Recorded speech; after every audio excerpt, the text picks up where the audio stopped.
வணக்கம். செய்தி சுருக்கம்.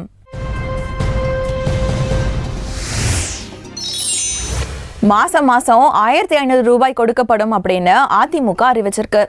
அதிமுக தேர்தல் அறிக்கையில 38 வாக்குறுதிகள் இடம்பெற்றிருக்கு. திறம்பட நடத்தப்படும் தமிழக அரசும் தமிழ் மொழி காத்து தமிழ் பண்பாட்டின்படி ஒன்றே குலம் ஒருவனே தேவன் என்னும் நெறிப்படி ஒழுகி சமூக நீதி கொள்கைகளிலும் மத சார்பையிலும் அசைக்க முடியாத நம்பிக்கை கொண்டு எல்லோருக்கும் நீதி, யாருக்கும் இல்லை அநீதி என்ற லட்சியத்தோடு வெற்றி நடைபெற்று வருகின்றன. முதல் வாக்குறுதி அம்மா தேசிய வறுமை ஒழிப்பு திட்டம். அதன்படி வறுமை கோட்டுக்கு கீழே இருக்கிறவங்க, ஆதரவற்ற பெண்கள், விதவைகள், மாற்றுத்திறனாளிகள், ஆதரவற்ற முதியோர்கள், விவசாய கூலி தொழிலாளர்களுக்கு மாசம் உதவித்தொகையா 1500 வழங்க மத்திய அரசு வலியுறுத்துவோம் அப்படின்னு சொல்லியிருந்தாங்க. தமிழ்நாட்டுக்கும் கர்நாடகாவுக்கும் இருக்கிற பிரச்சனையை தீர்க்க காவிரி கோதாவரி இணைப்பு திட்டம், நீட் தேர்வுல இருந்து தமிழகத்துக்கு விலக்கு, யங்ஸ்டர்ஸ்க்கு வேலைவாய்ப்பு கிடைக்க எம்ஜிஆர் திறன் மேம்பாடு திட்டம், தனியார் வேலைவாய்ப்புல இடஒதுக்கீடு, தமிழ மத்திய ஆட்சி மொழியா ஆக்குறது, ராஜீவ் கொலை கைதிகள் விடுதலை அப்படின்னு பழைய வாக்குறுதிகளை திரும்பவும் அதிமுக கொடுத்திருக்கு. திரும்பவும் பழைய ஓய்வூதிய திட்டத்தை கொண்டு வருவோம் அப்படின்னு திமுக அறிவிச்சிருக்கு. திமுக தேர்தல் அறிக்கையில 43 வாக்குறுதிகள் அளிக்கப்பட்டிருக்கு.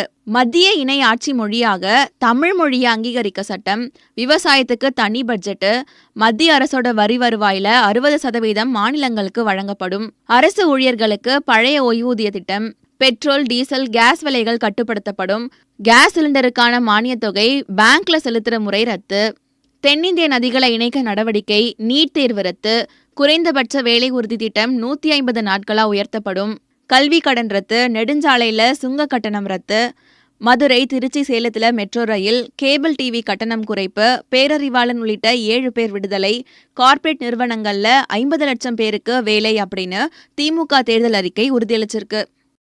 அழகிரி திமுகவோட தலைவர் ஆவார் அப்படின்னு ஜெயக்குமார் சொல்லியிருக்காரு. லோக்சபா, சட்டசபை இடைத்தேர்தல்ல திமுக கூட்டணி தோத்துடும், திமுகவுக்கு அழகிரி தான் தலைவர் ஆவார் அப்படின்னு ஜெயக்குமார் சொல்லியிருக்காரு. இது நடக்கும். திமுக படுதோல்வி என்பது தமிழ்நாட்டில் நடக்கும்போது அந்த மாற்றம்னு சொன்னார் இல்லையா, அவர் கட்சியிலிருந்து தலைவர் மாதிரி ஒருவேளை மூக்க அழகிரி தலைவராக வர்றதுக்குரிய மாற்றங்கள் தான் நிச்சயமா நடைபெறும். அதான் நடக்கும். கனிமொழி தமிழிசை மோதல். மத்திய அரசு நடைமுறைப்படுத்திட்டு வர திட்டங்களையே திமுக தேர்தல் அறிக்கையில அறிவிச்சிருக்கு அப்படின்னு தமிழிசை சொல்லியிருக்காங்க. ஸ்டாலின் தெளிவாதான் இருக்காரா அப்படின்னும் கேட்டாங்க.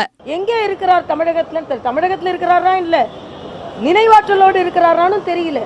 அதே மாதிரி நீட் தேர்வு, சுப்ரீம் கோர்ட் தீர்ப்பை எப்படி அவர் ரிவைவ் பண்ணுவாரு? ஏதோ சொல்லுவோம் மக்களுக்கு, சட்ட ரீதியாக அது முடியுமா இல்லையா நம்ம அதை பத்தி கவலைப்பட வேணாம் அப்படின்றது அவரோட தேர்தல் அறிக்கை. முற்றிலுமாக தேர்தல் அறிக்கை, பொய்யான ஒரு தேர்தல் அறிக்கை. ஸ்டாலினை தமிழிசை கிண்டல் அடிச்சதும் ஆவேசமான கனிமொழி திமுக தேர்தல் அறிக்கை பத்தி பேச பாஜகவுக்கு அருகதையே கிடையாது அப்படின்னு சொன்னாங்க.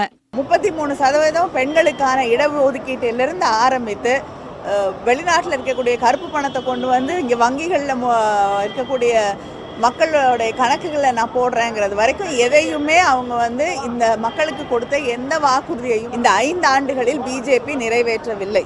அதனால பிஜேபி தேர்தல் அறிக்கையை பற்றி, அதில் இருக்கக்கூடிய உண்மையை பற்றி பேசுவதற்கு எந்த அருகதையும் கிடையாது.